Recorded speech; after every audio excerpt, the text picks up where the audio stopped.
التعلم والتعليم والتذكر تذكيرا والنفع والانتفاع والإفادة والاستفادة والحث على تمسك بكتاب الله وسنة رسول الله صلى الله عليه وسلم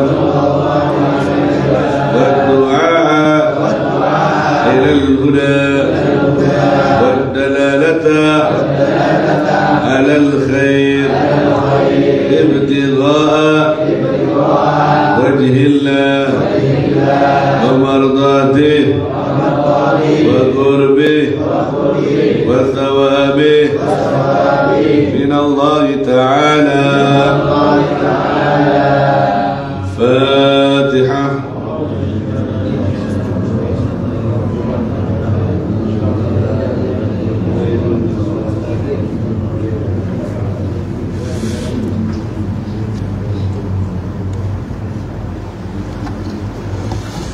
Assalamualaikum warahmatullahi wabarakatuh.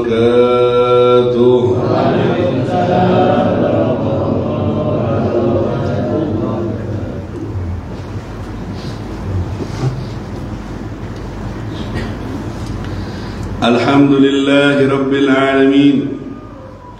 Wa sallallahu wa sallama ala sayyidina Muhammadin wa ala alihi wa sahbihi ajma'in.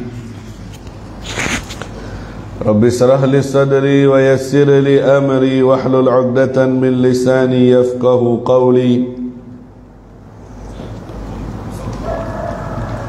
wahdi qalbi wa saddid lisani. Subhanaka la ilma lana illa ma 'allamtana innaka antal alimul hakim. Wa tub alaina innaka antat tawwabur rahim. Wala hawla wala quwwata illa billahil aliyyil azim. Amma ba'du. Masih berada di bulan Syawal. Setelah kita lewati libur panjang dalam rangka Idul Fitri, 2 pertemuan. Kini dibuka kembali majlis Rabu subuh di Musalla An-Nur ini untuk mengisi sisa umur kita yang masih diberikan oleh Allah. Al-insan idza lam yushghilhu al-khair ashghalahu asy-syarr. Manusia itu kalau tidak disibukkan dengan kebaikan, maka akan disibukkan dengan keburukan.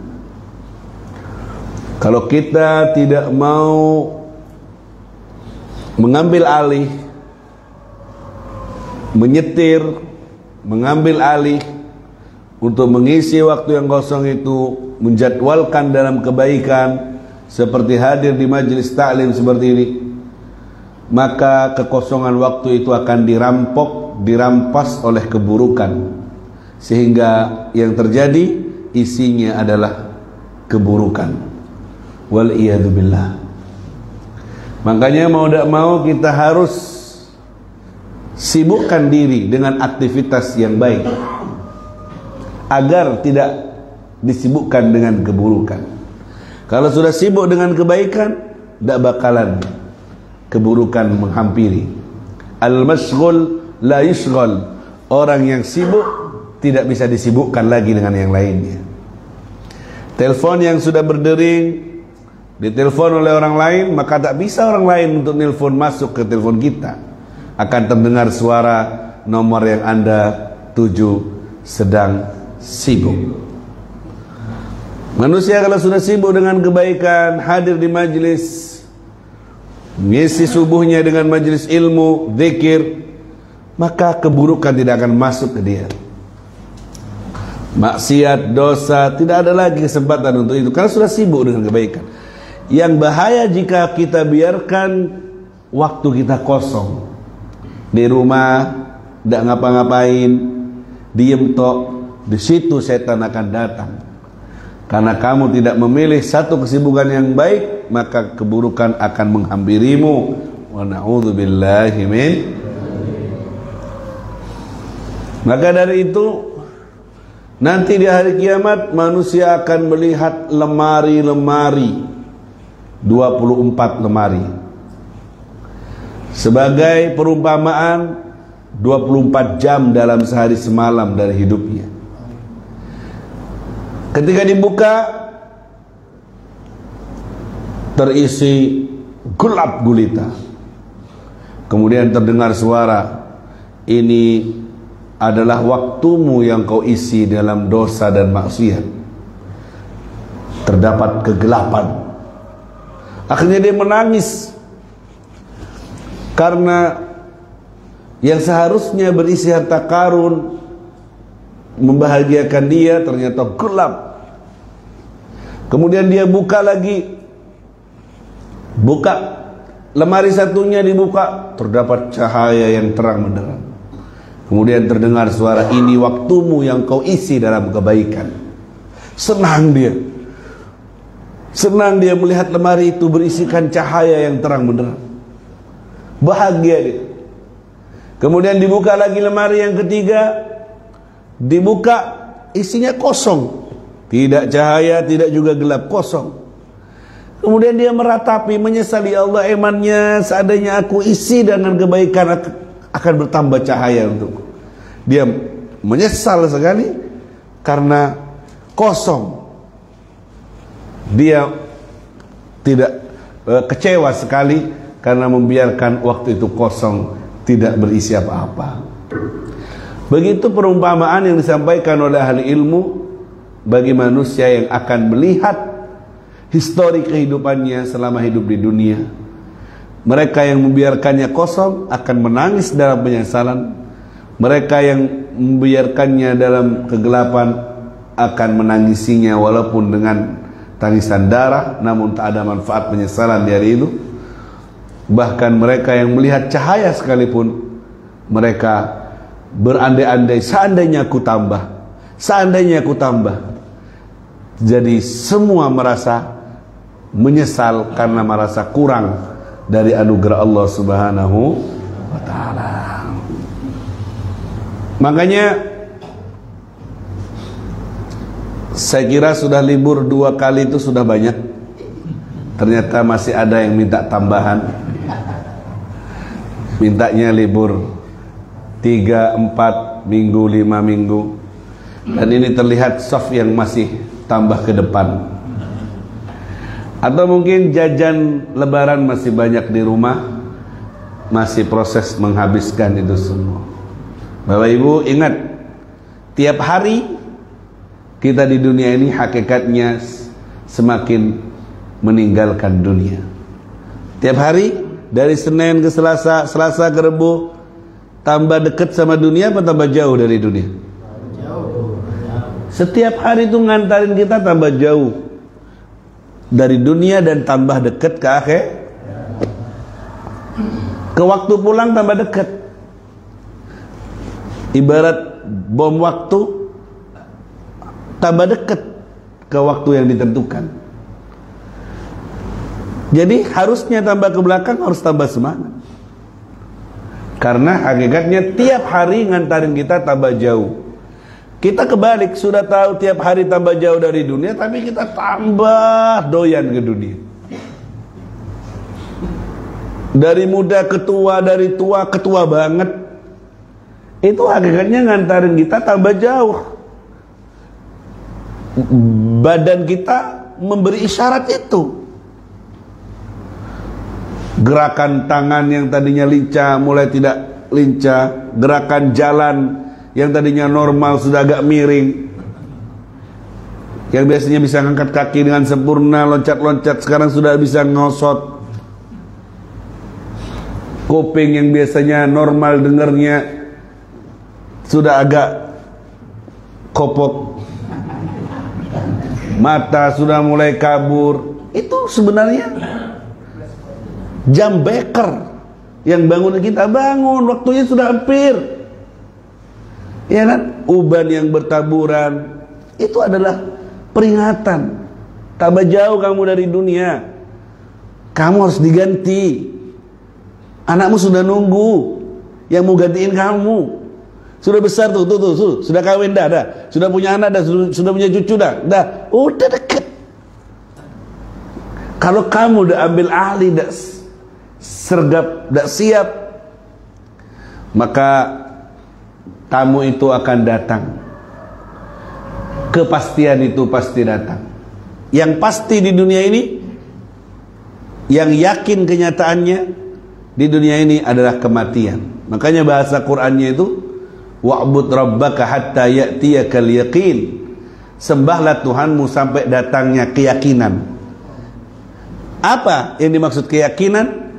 Al-maut, kematian. Yang semua meyakini adanya. Adapun yang lain itu semu. Ngerti semu? Tidak jelas. Bayang-bayang, fata morgana. Aku akan begini, aku akan nanti. Rencanamu, angan-anganmu, cita-citamu, itu semuanya fata morgana. Ada tapi setelah didekati tidak ada, tidak jelas, tidak yakin, tidak pantas dikatakan yakin aku sesok untuk apa? Yang yakin itu adalah kamu mati yakin. Harusnya kita harus menyiapkan sesuatu yang yakin adanya. Kalau yang lain yang tidak yakin, jangan diseriusin. Yang tidak yakin, jangan disungguh-sungguhin. Biasa aja, santai aja. Yang yakin kenyataan dan kedatangannya itu yang harus kita seriusin untuk kita siapkan bekal untuk menghadapnya. Allahumma shalli ala Muhammad. Kalau kita pikir, adakah di antara kita yang meyakini 20 tahun lagi masih hidup? Pak Samsul ini misalnya, walaupun kurus-kurus ini, yakin enggak Pak Samsul ini hidup 20 tahun lagi? Kalau sekarang umur 50, nyampe enggak ke 70? Apalagi sudah sering encok-encokan, pinggang sudah tidak lurus. Ayo kita tafakkur ya ikhwan, berapa yang tersisa? Berapa yang tersisa? Habib yang sudah sekarang 39 mau 40, kena diabetes, kena asam urat, tiap hari minum obat. Saya hitung-hitung, ya Allah, kalau tiap hari obat 5 tahun, 10 tahun, nyampe enggak ya? Lihat umur umi saya 47, abah saya enggak nyampe 50. Loh, berarti kan cuma sebentar lagi saya berkaca kepada orang tua saya. Kan enggak jauh biasanya orang tua ke anak ini. Huwa itu sudah. Iya kan, enggak jauh-jauh dari situ. Itu yang membuat saya bangun subuh, rebuan, semangat. Sampai saya datang duluan tadi. Yang lain belum datang. Saya dari Jember pulang nyampe subuh demi rebuan. Kalian saya lihat, Muhammad ada orang di sini. Apa masih telasan, apa gimana orang-orang? Kalau ibu saya percaya sudah ada bersaf-saf. Muslimin santai, oh telat subuhnya Habib, musola telat, gak bodoh ke masjid. Akhirnya beneran banyak lubang yang masih tidak terisi. Ini kita harus faidha faragta fansab wa ila rabbika. Selesai dari ibadah, ibadah lagi. Alamat keqabulan ibadah, senang ibadah setelahnya. Alamat qabulnya Ramadan, setelah Ramadan kamu senang ibadah setelahnya. Enak, ringan, bukan tambah malas. Mari wis beb tantekno kabeh ning Ramadan wis. Wis.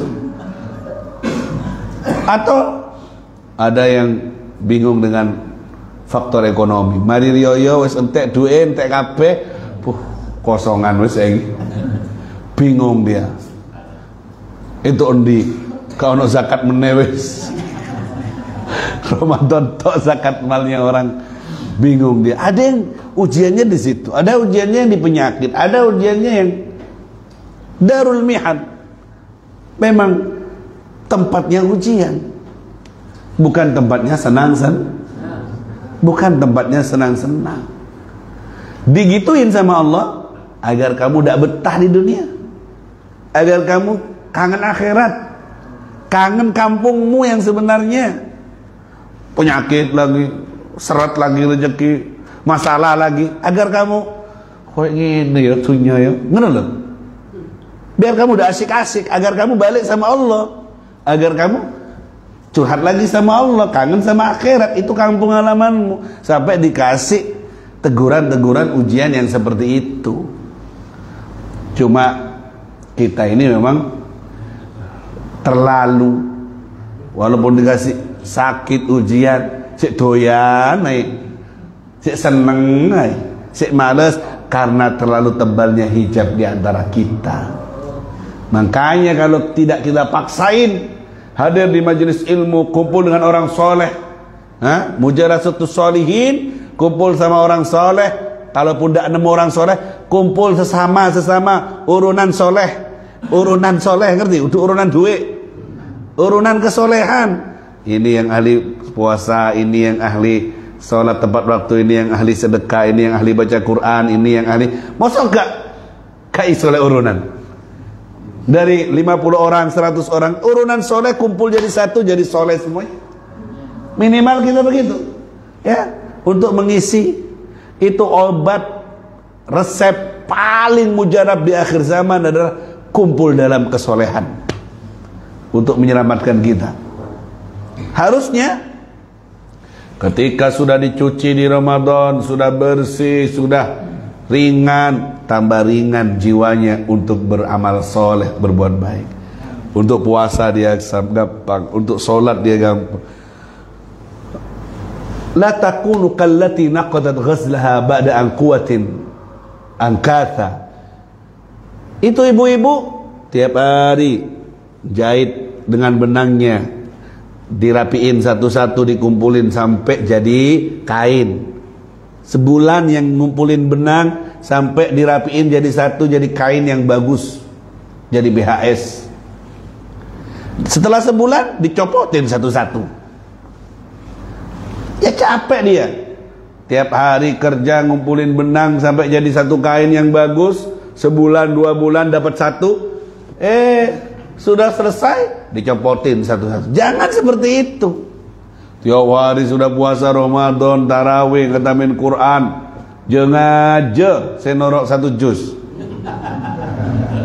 sampai bengkak, ada yang kakinya tidak bisa jalan. Jangan aja yang ikut sholat, Syawal dicopotin, diilangin satu-satu. Hilang semua rangkaian benang demi benang, soleh demi soleh itu, karena kembali ke habitat aslinya, wal iyadzubillah. Ini yang mempertahankan Ramadan kita, majelis subuh ini. Ini yang mempertahankan kesolehan kita, kumpul dalam majelis ilmu ini. Ini ibarat HP yang ngecas hati kita untuk tetap semangat. Kalau kita biarkan tidak ada majelis ilmu dihadiri, tidak kumpul-kumpul kayak gini, kalian akan terbawa arus kesibukan duniawi dan tidak sempat menyentuh yang seperti ini. Akan terbawa kalian. Ya enggak beb, saya kuat beb, gak kira beb, gak iso.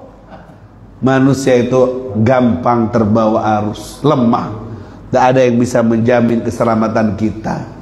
Makanya lewat kumpul-kumpul yang seperti ini, kita tetap semangat. Insya Allah kita akan bersinergi. Ngerti bersinergi? Bekerja sama untuk berbagi energi. Yang satu sudah lemah, datang masuk musola sudah lemah, oh boleh, lesu wis, hidup tak mau, mati segan, hidup tak mau. Kena zikir Allah, Allah, mulai hidup lagi dia. Kena targhib, anjuran, tasjid, motivasi, semangat lagi dia. Pulangnya sudah bisa senyum dia. Manusia butuh yang kayak gitu. Ya, jangan sudah tahu mulai melemah, tidak hadir, tambah jauh, sibuk, apalagi laporan di grup, akhirnya ngemposi yang lain. Gak usah laporan, wes gak hadir. Maaf beb, saya lagi kerja malam. Gak usah laporan. Akhirnya ditiru sama yang lain. Betul? Kasih yang semangat, yang mau hadir aja, siap hadir, siap hadir. Jadi motivasi ke yang lain. Akhirnya, oh hadir kabeh.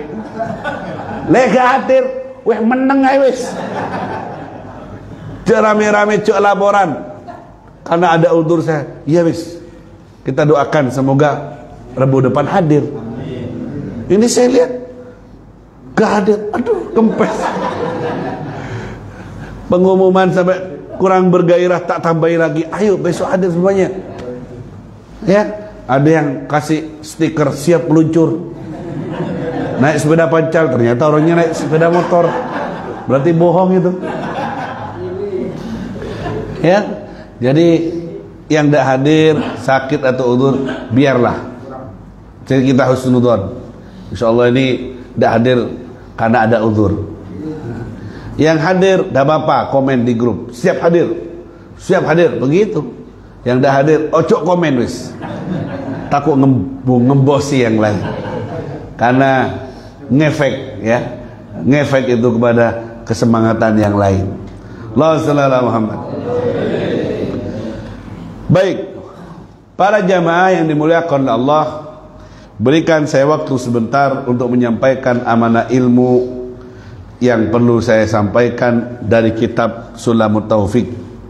Di pertemuan yang terakhir kemarin kita bahas yang diharamkan oleh orang yang junub atau orang haid juga. Yang terakhir adalah al-istimta', tamkinu wasaid min al-istimta' bima baina surah wa ragbatiha qabla al-ghusl. Bersenang-senang dengan istri yang lagi haid antara pusat dan lutut. Kalau lagi haid, istri tidak boleh disentuh. Dengan perincian yang sudah saya bahas, ada yang pakai istilah mubasyarah, menyentuh langsung tanpa hail, tanpa perantara, antara pusat dan lutut, tidak boleh disentuh langsung. Baik disentuh dengan tangan, kaki.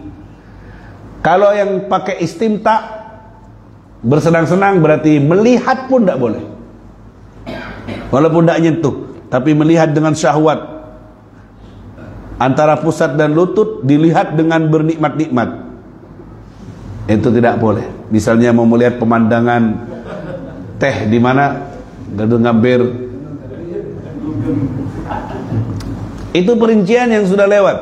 Jadi kalau haid istrinya, fa'tazilun nisa fil mahid, jauhi perempuan di saat antara pusat dan lutut. Tidak boleh disentuh, tidak boleh dilihat. Ikuti pendapat dari dua pendapat itu, tidak boleh diotak-atik. Perempuan pun kalau sudah tahu lagi haid, hendaknya pakai pelindung ganda.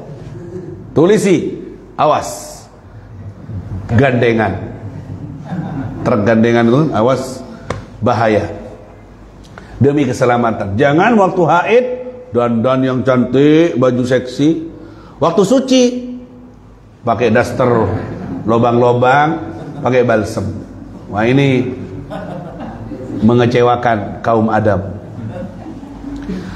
Jadi kalau sudah berhenti darahnya, faida tatahharna hatta yathurna, sampai berhenti darah. Kalau sudah berhenti darahnya, faida tatahharna, kalau sudah mandi, fa'tuhunna min haitsu amarakumullah, datangi istri-istrimu sesuai yang diperintahkan oleh Allah. Kalau sudah mandi, bukan oh saya sudah bersih, tidak ada darah, tidak boleh disetubui kalau masih belum sekalian beb, saya berhenti darah, belum mandi, langsung kumpul sama suami, mandinya langsung mandi haid sama mandi juga. Tidak boleh, harus mandi dulu, karena itu penyakit, tidak sehat. Mandi, sudah mandi dari haidnya, baru fa'tuhunna, boleh kalian datangi istri-istri itu setelah mandi wajib dari suci dari haid. Paham di sini?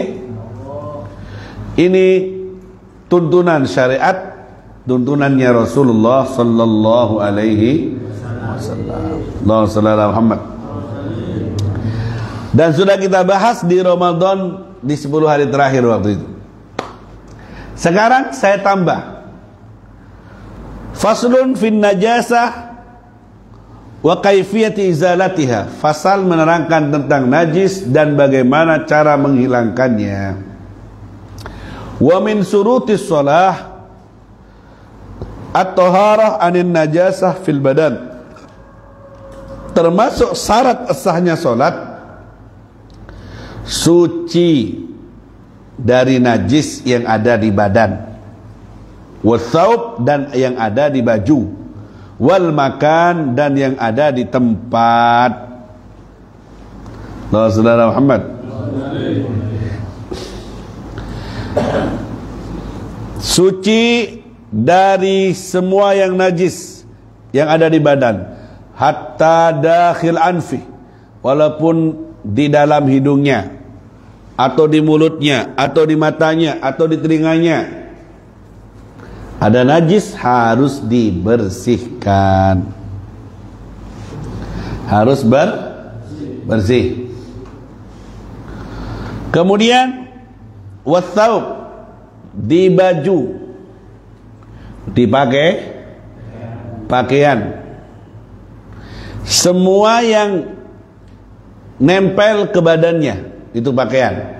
Mayulasikul badan, yang nempel ke badannya itu pakaian, dari baju takwa, sarung, kaos dalam yang dipakai, songkok, sorban yang dipakai, yang dibawa, ini semuanya harus suci. Kalau ada najisnya maka nanti sholatnya tidak sah. Allahumma shalli ala Muhammad. Wal makan, dan tempat sholat juga yang nempel di saat kita mengerjakan sholat, itu juga harus suci. Allahumma shalli ala Muhammad. Harus suci. Kalau sejadah yang dipakai najis, maka tidak sah. Sekali lagi, suci badannya, artinya badan adalah dohirnya badan. Dohirnya badan. Kalau dalamnya tidak harus. Di perut ini sepiting, najis apa enggak? Dibawa sama-sama kalau sholat, dalamnya tidak apa-apa. Kalau sampai keluar walau setetes, maka jadi termasuk kata Habib tadi, badan adalah hidung, dalamannya hidung, mulut, rongga mulut, mata, telinga, luarnya itu harus dibersihkan. Beb, hidungnya keluar ingus, najis tidak? Ingus najis tidak? Ingus tidak, gimana Ustaz Nuhus? Ingus najis tidak? Tergantung antum nih semua ini. Tidak, Kotoran telinga najis tidak? Tidak, Kotoran mulut najis tidak? Apa itu najis? Kullu syai'in mustakdzar yamna'u sihhatas shalah. Segala sesuatu yang menjijikkan, yang mencegah sahnya salat, itu najis. Ada sesuatu yang menjijikkan tapi tidak mencegah sahnya salat. Ingus, air ludah, dahak, itu menjijikkan tapi tidak mencegah sahnya salat. Najis itu dia menjijikkan dan mencegah sahnya salat. Nanah, darah, muntah, itu menjijikkan dan mencegah sahnya sholat. Makanya definisi najis sebagian ulama tuh disebut satu-satu, dana, muntah, darah dan semacamnya. Definisinya digituin. Karena ada yang menjijikkan tapi tidak menghalangi sahnya sholat. Kotoran mata najis enggak? Tidak. Menjijikkan dia. Ingus menjijikkan tapi tidak mencegah sahnya sholat. Jadi kalau lagi sholat keluar ingus, enggak apa-apa. Cuma ya gimana gitu ya. Pakai tisu, bawa tisu. Enggak apa-apa bergerak satu gerakan, dua gerakan untuk membersihkannya. Enggak apa-apa. Kalau punya tisu, enggak bawa tisu, Beb. Bawa ini, Beb. Sorban. Ya sorbannya, enggak apa-apa. Ya. Jangan pakai sorban temannya. Ditarik kamu nanti. Jangan. Ya. Atau apa keluar dari mulutnya, yang penting bukan muntah. Ada sisa makanan yang di mulut. Ada sisa makanan nyelkit di mulut. Misalnya makan nasi jagung di sela-selahnya. Ya apa, Beb? Najis apa tidak? Tidak, nah. Terus sholatnya gimana? Tidak apa-apa, biarkan aja. Jangan ditelan. Beb, saya telan, Beb. Nah, kalau makan di waktu sholat, hukumnya kalau tidak ditelan, muter walabol.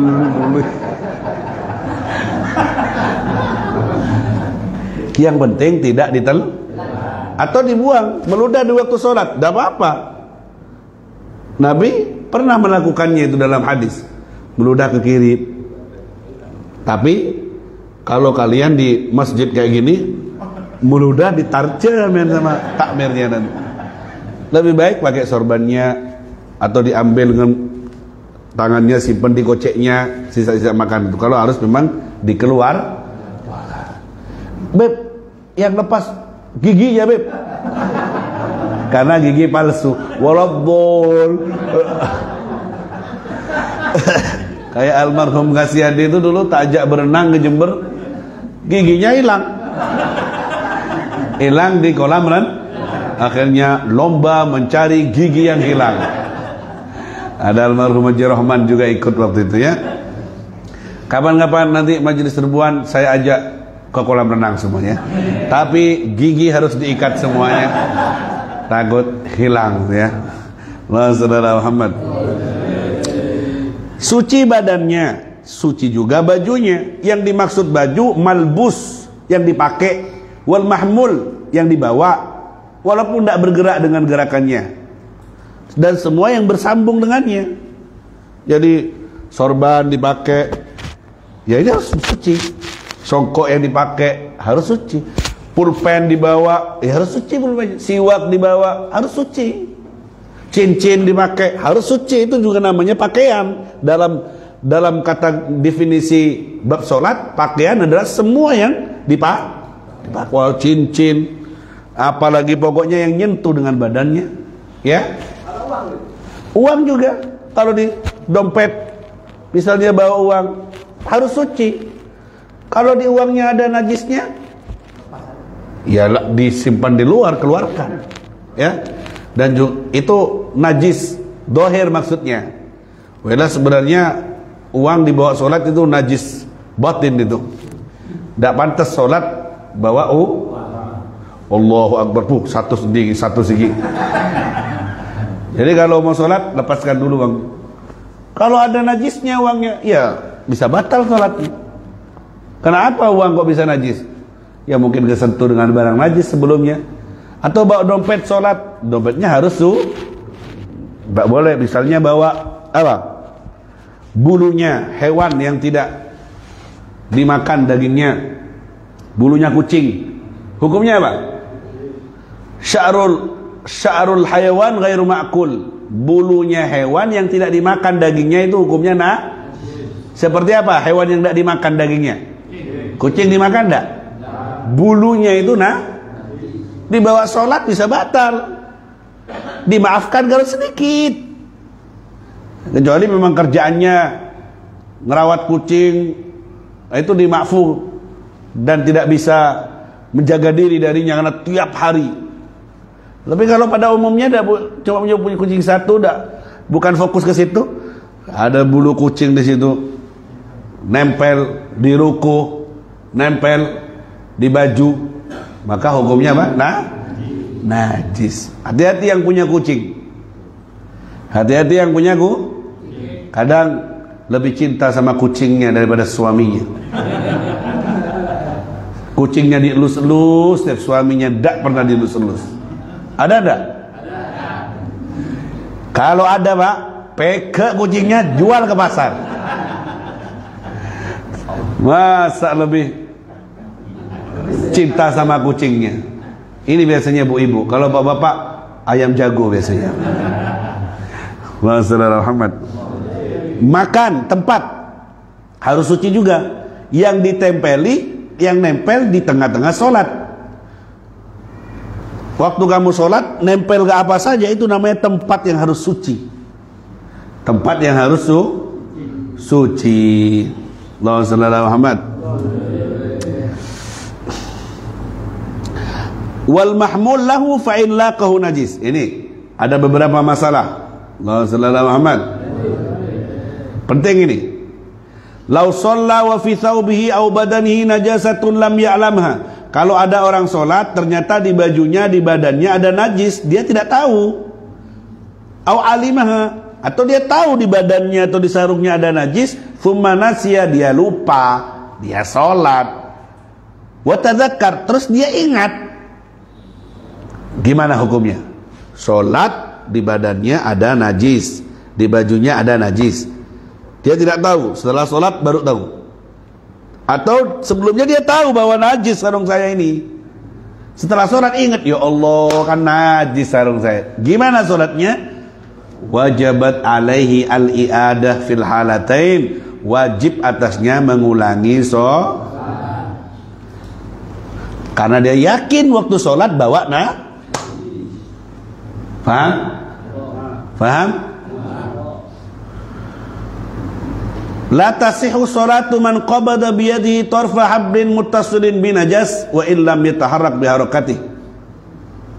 Tidak sah salatnya orang yang tangannya menggenggam tali, ujungnya tali nyambung sama najis. Misalnya sampai megang tampar, tako elang sapena, ya kan? Sapinya diikat dengan tampar itu, kemudian sapinya mengeluarkan kotoran, najis semua. Sampean megang tamparnya itu. Tahu kok ibu maling.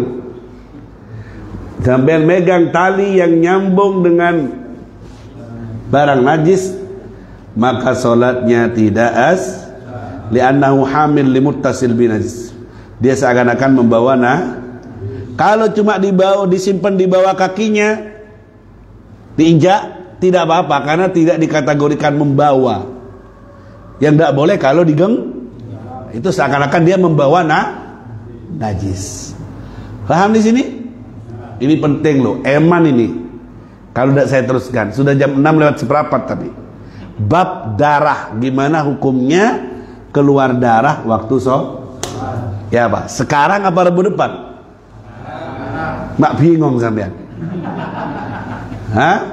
Ini penting, keluar darah waktu la yadurru wujud najisin muhadin li badan musalli aw malbus aw mamuli biduni mumasatillah walakin ma'al qara'in qarba urfan. Kalau sholat tapi bersampingan sama najis, sah enggak? Misalnya sampean sholat di tempat sampean sekarang, di sampingnya ada taiknya kucing atau taiknya ayam, sampean sholat enggak nyentuh di sampingnya, tidak apa-apa. Misalnya lencak sampean, kalau di sini insya Allah susah yang gambarinnya karena ruangannya bersih, ber-AC. Tak tahu kalau di rumah sampean apolong depor ben ajam ben motak ben ketang ben koceng apolong biasanya gitu ya. Banyak najisnya, tempat sholat kena ini. Satu sajadah tok suci, sampean sholat di atasnya, di sampingnya najis. Boleh enggak sholatnya? Boleh. Tapi kalau dekat benar dengan barang najis, makruh hukumnya. Tapi sah. Yang penting kamu di atas tempat yang Apalagi kalau arsitek kurang tepat bangun rumahnya, kadang musola sampingan sama jeding, jedingnya sampingan sama WC, kadang WC-nya di depan kiblatnya. Allahu Akbar. Arsiteknya kurang pas karena tempatnya ngepres. Musola, WC, tempatnya najis. Tidak apa-apa, sejajar. Cuma mau ingat Ka'bah terhalangi dengan hindari ya. Kalau bisa diatur. Kalau pun harus dekat, jangan menghadap kamar mandinya. Bersampingan mungkin tembok, tidak apa-apa, tapi jangan ngadep kepres. Jadi mustaqbilal WC lillahi ta'ala. Tadammuh bin najis dengan hadis badan. Haram hukumnya tadammuh. Apa? Main-main najis. Ini orang maghrum, orang gila ini. Misalnya darah buat mainan di badannya, kotoran dibuat mainan dengan sengaja, itu haram hukumnya. Sekarang tafsilu hukmid dam fis shalah. Hukum darah di waktu salat. Taratan yudrikuhu taraf, kadang darahnya itu kelihatan oleh mata, kadang darahnya dari kecilnya tidak kelihatan, kadang darahnya itu dari dirinya sendiri, kadang darahnya itu dari orang lain, kadang keluarnya darah itu dari lubang yang ada di badan, kadang darahnya keluar tidak dari lubang yang ada di badan, kadang darahnya banyak, kadang darahnya sedikit. Ini perinciannya, semuanya ada di sini. Allahumma shalli ala Muhammad. Satu, Allahumma shalli ala Muhammad. Idza kana la yudriku taraf, kalau waktu sholat keluar darah tapi darahnya sedikit banget, tidak kelihatan sama mata normal. Yu'fa anhu, dimaafkan. Keluar darah sedikit, tidak kelihatan. Bahkan kata Imam Romli, walaupun dari najis mughalladah, dari darahnya anjing, darahnya khinzir, babi, kata Imam Romli, kalau tidak kelihatan sama mata, dimaafkan. Muhammad. Nomor dua, idza kana yudriku, kalau darah kelihatan sama mata, sholat keluar darah kelihatan sama mata, berarti agak besar. Gimana, Bib? Lihat dulu darahnya siapa ini. Oh, darahnya orang, Bib, ajnabi. Darahnya orang nempel ke saya, maka yu'fa an qalilihi faqat, dimakfu kalau sedih, kalau darahnya enggak, Beb, darah saya sendiri, Beb, keluar dari gusi, Beb, atau garuk-garuk, Beb, keluar darah, Beb. Ini yang sering terjadi, darahnya sedih. Rasulullah Muhammad. Gimana hukumnya orang sholat keluar darahnya sendiri? Perinciannya berikut. Idza kana minal manafid ghairi sabilain, kalau keluar dari lubang-lubang seperti dari mulut, dari hidung, selain kubul dan dubur, keluar dari mulut, keluar dari hidung, keluar dari telinga, darahnya sendiri, kata Imam Romli, tidak dimakfu, salatnya batal, tidak dimakfu, najis. Kata Imam Hajar, dimakfu kalau sedikit, tidak apa-apa, keluar sedikit.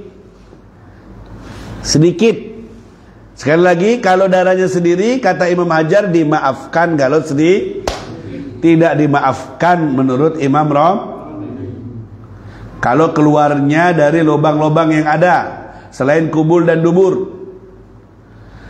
Wa in kana min ghairil manafid, kalau keluarnya tidak dari lubang-lubang, Allahumma shalli ala Muhammad. Seperti apa? Ya, dari tangan, dari pokoknya tidak dari lubang. Keluar dari tangan, garuk misalnya, idza kana qalilan wa lam yakhtalit bi ajnabi fayufanu, kalau sedikit dan tidak kumpul dengan yang lainnya, tidak kumpul sama keringat, tidak kumpul sama yang lain, dimaafkan. Wa in kana katsiran, kalau banyak, Beb, darahnya netes, Beb, Allahumma shalli ala Muhammad. Waktu sholat keluar darah, Beb, bisul misalnya, aletuk, Beb, keluar darah ngalir banyak, darahnya sendiri, bisa dimaafkan dengan 3 syarat. Banyak darahnya, bisa dimaafkan dengan 3 syarat. Kayak Sayyidina Umar waktu sholat ditusuk keluar darah, terus sholatnya. Ini ya apa, biar darahnya tidak Dimaafkan kalau lagi sholat keluar darah banyak dari darahnya sendiri. Keluar darahnya tidak sengaja, keluar sendiri, tidak apa-apa. Syarat pertama. Tapi kalau kamu sholat digaruk sampai keluar darah gara-gara garuanmu, najis. Syarat pertama, keluarnya sendiri, tidak disengaja. Kalau sengaja diutek-utek, matanya, bisulnya dicubit waktu sholat karena gatel, najis jadi. Kalau meletus dengan sendirinya, dimaafkan. Nomor 2, an la yakhtalif bi ajnabi, tidak boleh gabung sama barang lain. Maksudnya darah kumpul sama keringat, sama apa, debu sama apa, maka nanti tidak dimaafkan. Kalau tentunya enggak ya, kalau lagi sholat sendiri ya, enggak gabung sama ini. Nomor 3, alla yantakil, darahnya tidak pindah. Misalnya keluar darahnya dari pipi, jatuh, pindah ke dada, sudah tidak dimaafkan. Tapi kalau darahnya dari dada terus ngalir, tidak pindah, maksudnya tidak pindah ke area lain, maka dimaafkan walaupun banyak mengalir. Paham di sini? Intinya bab darah di dalam sholat, kalau sedikit tidak kelihatan, dimaaf. Kalau banyak, kalau darahnya orang sedikit dimaafkan, banyak tidak dimaafkan. Kalau darahnya sendiri, Muhammad, sedikit dan tidak campur sama yang lain, dimaafkan. Banyak beb, 3 syarat untuk dimaafkan. 1, tidak sengaja. 2, tidak campur sama yang lain. 3, tidak pindah-pindah. Ngalir, istilah pindah itu dia tidak. Kalau ngalir begitu, dimaafkan. Seperti Sayyidina Umar yang ditusuk waktu sholat, ya, Sayyidina Ali, ini sama Ibnu Muljam itu yang ditusuk waktu sholat, terus sholat dengan darahnya yang mengalir. Nah, itu dimaafkan sesuai tidak disengaja. Kalau kena bisul, digaruk-garuk waktu sholat keluar darah banyak, nah kalau meletus sendiri atau keluar sendiri, muncrat sendiri, muncratnya kemana-mana, ya najis kalau sudah pindah kemana-mana. Kan syarat nomor 3 tidak pindah. Jadi seperti. Jadi kalau ada darah di gusi sholat, gimana hukumnya?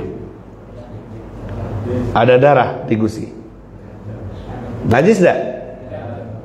Lihat dulu banyak apa sedikit. Yang kedua, keluar darahnya diapain? Lidahnya buat mainan, ditekan-tekan giginya, akhirnya keluar darah. Berarti, nah, tapi kalau biasa kan gusi keluarkan darah sendiri, ya kan? Keluarkan darah sendiri kayak gitu, tanpa fi'il fa'il, tanpa disengaja sendiri, maka itu dimaafkan. Dimaafkan jika keluar sendiri. Maksudnya keluar sendiri ya, tidak digoyang-goyang, tidak diapa-apain, malah keluar sendiri. Walaupun banyak dimaafkan asalkan tidak bercampur dengan yang lain. Tapi masalahnya bisa campur sama air ludah nanti, akhirnya merah semua, najis semua. Nah, lebih baik wis amannya ganti lagi sholatnya. Seperti itu. Motong ayam, sudah motong ayam, mak buru kajam dia. Motong kambing, motong ayam, waktu dimasak ada darah di situ.